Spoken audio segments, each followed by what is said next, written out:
Assalamualaikum warahmatullahi wabarakatuh. Halo semuanya.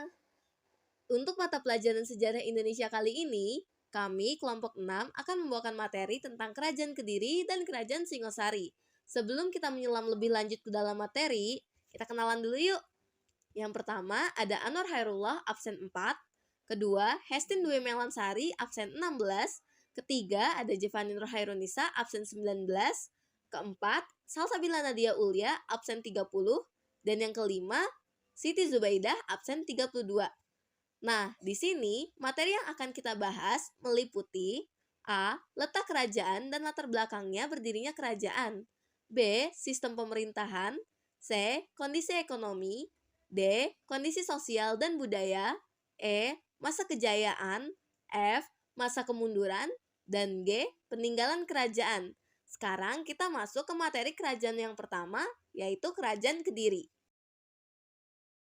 Kerajaan Kadiri atau Kediri, yang biasa disebut juga sebagai Panjalu, adalah sebuah kerajaan Hindu-Buddha yang terletak di tepi Sungai Brantas, Jawa Timur, Indonesia, antara tahun 1019 sampai 1222 Masehi, dan merupakan salah satu kerajaan hasil pembelahan yang juga didirikan Erlangga. Pusat pemerintahan Kerajaan Kediri berada di Dahanapura yang kini masuk ke dalam wilayah Kediri, Jawa Timur.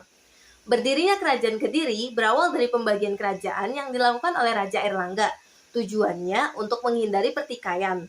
Raja Airlangga membagi kerajaannya menjadi dua bagian, yakni Kerajaan Panjalu Kediri untuk Samarawijaya dan Kerajaan Jenggala Kahuripan untuk Mapanji. Pemerintahan Kerajaan Kediri.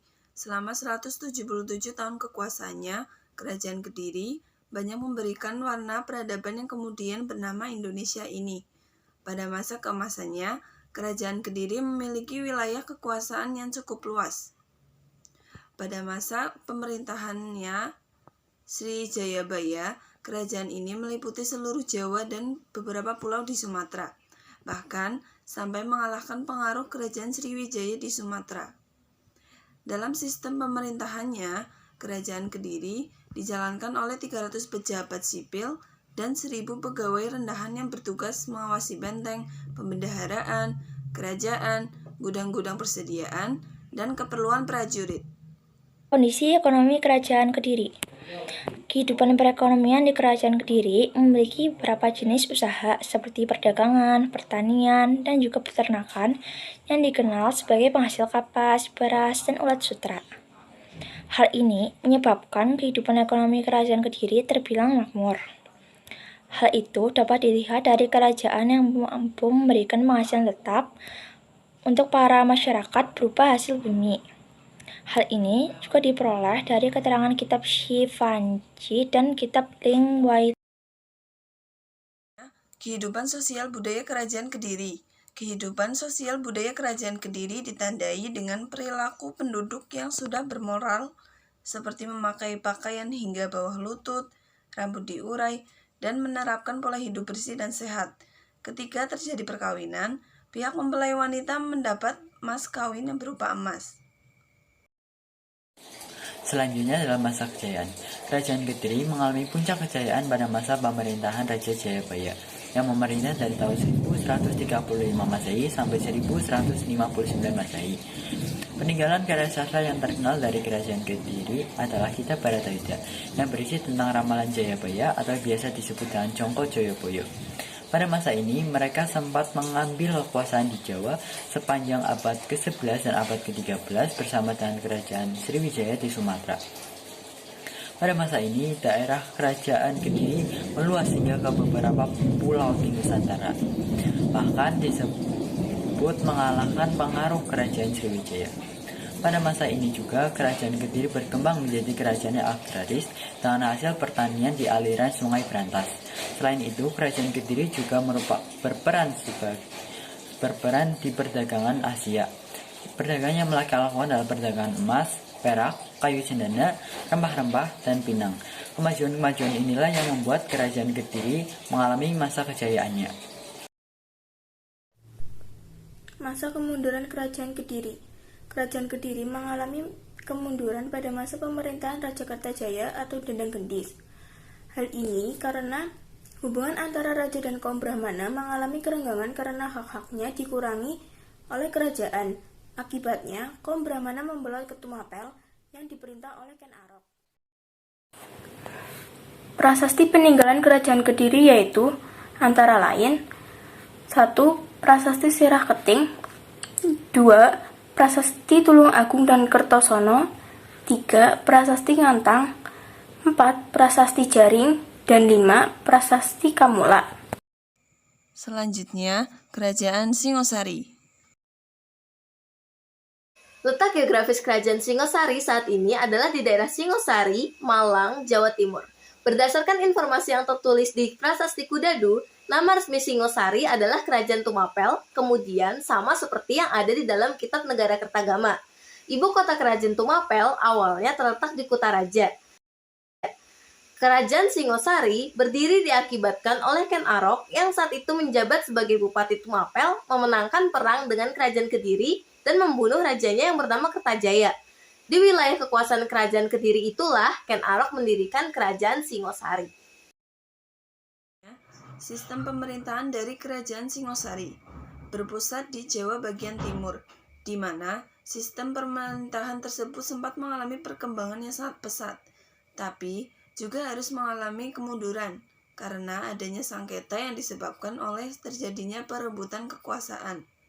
Hal itu terkaji karena pada saat berdirinya kerajaan tersebut, sistem pemerintahan dan juga kehidupan politik yang diterapkan lebih fokus pada perkembangan wilayah kekuasaan. Dalam sistem pemerintahan Kerajaan Singosari, untuk mewujudkan pemerintahan yang kuat dan tertib, Kartanegara telah membentuk badan pelaksana, raja sebagai penguasa tertinggi, dan menunjukkan penasehat yang terdiri dari Rakrian Aihino, Rakrian Aisirikan, dan Kondisi ekonomi Kerajaan Singosari. Mengenai kehidupan perekonomian Singosari, mengingat kerajaan tersebut terletak di tepi Sungai Berantas, Jawa Timur, kemungkinan masalah ekonomi tidak jauh berbeda dari kerajaan-kerajaan terdahulunya, yaitu secara langsung maupun secara tidak langsung, rakyat ikut ambil bagian dalam dunia pelayaran. Keadaan ini juga didukung oleh hasil-hasil bumi. Kehidupan ekonominya juga didominasi dengan bertani, berdagang, dan pengrajin.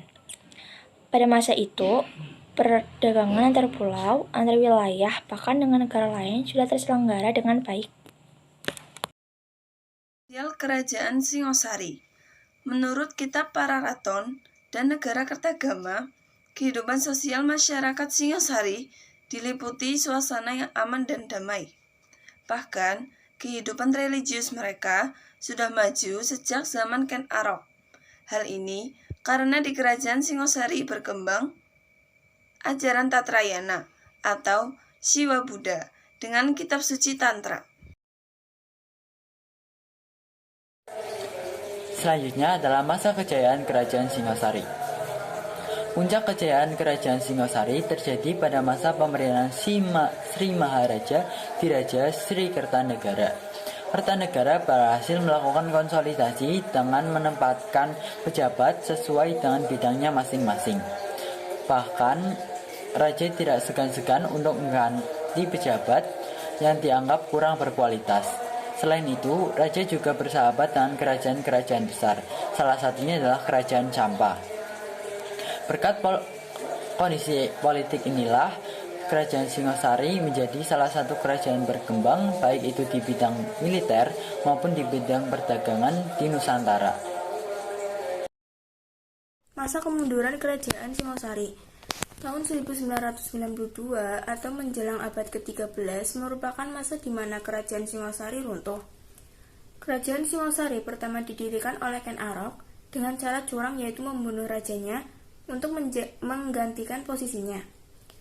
Selanjutnya, Kerajaan Singosari runtuh juga karena adanya pemberontakan yang dilakukan oleh Jaya Katuang. Peninggalan Kerajaan Singosari. 1. Candi Kidal, 2. Candi Jago, 3. Candi Waleri, 4. Candi Singosari, 5. Candi Sumberawan, 6. Prasasti Singosari, 7. Prasasti Wurare, 8. Prasasti Manjusri, 9. Arca Kendedes, 10. 10. Arca Dwarapala. 11. Arca Anusapati. 12. Arca Djoko Dolok. Selesai sudah materi kita kali ini. Mohon maaf apabila ada salah kata. Wassalamualaikum warahmatullahi wabarakatuh.